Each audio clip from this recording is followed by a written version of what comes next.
Dr. Naomi Forrester-Soto. She's an expert in vector biology at Keele University in the UK and joins us now live. Dr. Forrester-Soto, thanks for being with us here on TRT World. Now, first up, this debate here seems to be as to whether people should get 3 shots when some people have had none. Where do you stand on that?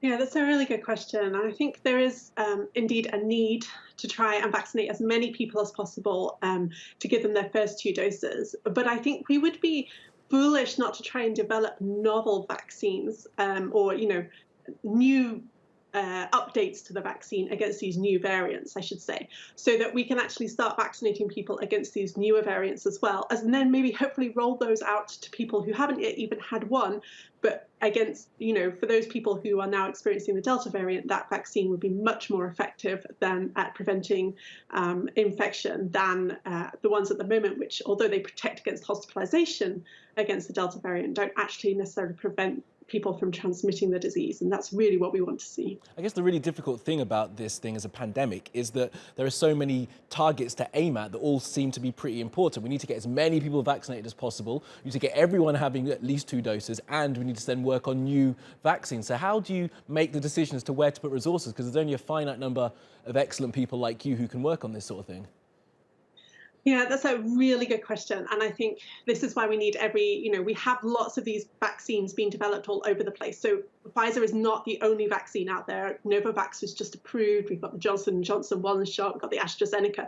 Having all these vaccines out there is going to be key to providing vaccines that are easy to deliver in places that can't maintain a cold chain very effectively, are going to provide good immunity with maybe 1 dose, such as the Johnson & Johnson, which means people don't have to come back for a second one.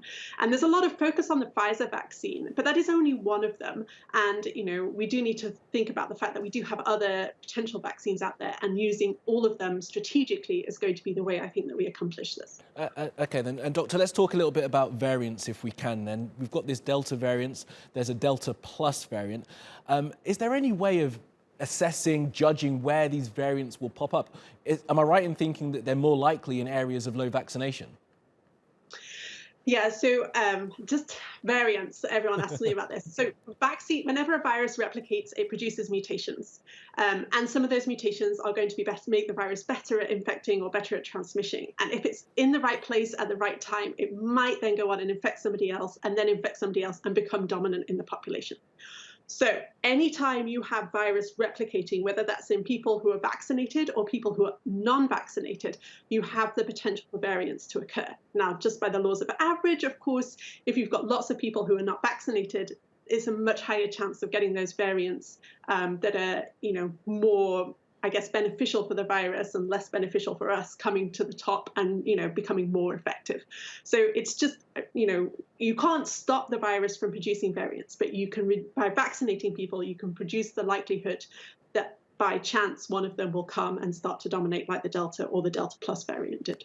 And finally then, Doctor, 16 months into this pandemic, how are you feeling about how we're dealing with this? I guess we're all going to have to get used to the fact that this is going to be with us for many years.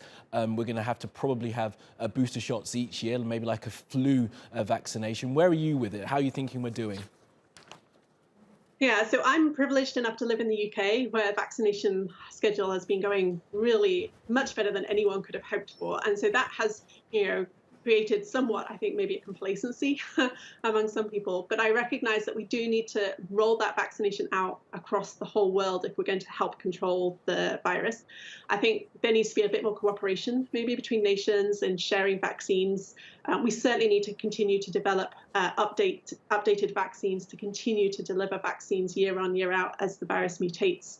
And eventually we are going to have to learn to live with it. And I think that's a discussion that every culture and society is going to have, and what that looks like, and how they're prepared to live with it, and what sort of burden of disease they can live with, and what interventions they require. And that's a discussion, I think, for every culture and society in the world. Certainly is, and some tough choices to make ahead. Okay, Dr. Naomi Forrester-Soto, I do appreciate your analysis. Thank you.